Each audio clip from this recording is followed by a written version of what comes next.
Saya masih lagi di kawasan Pasar Gajang. Di belakang saya ni, ada sebuah van.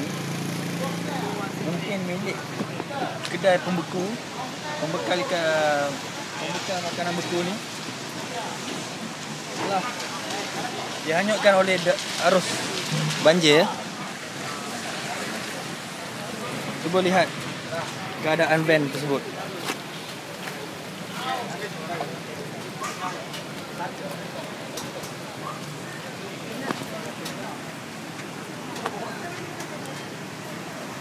Inilah kesan banjir yang berlaku pada hari ini di kawasan Kajang.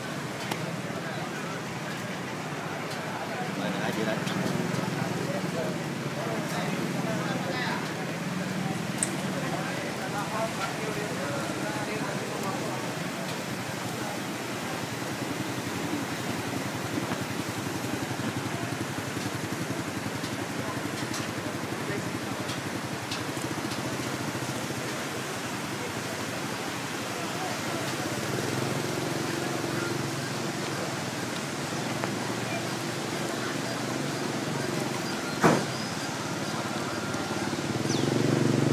Amat mengerikan.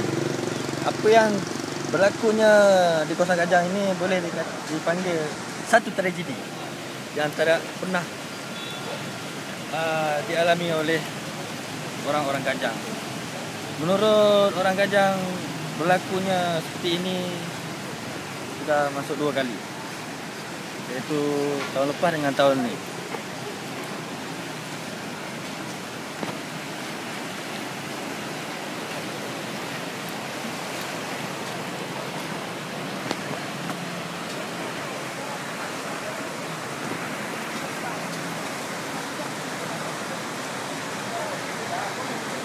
Naik kereta you nak?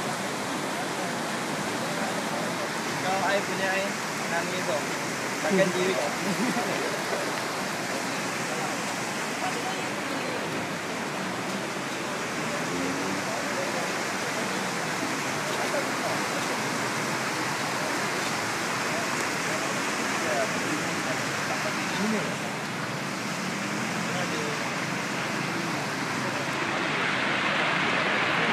Ini.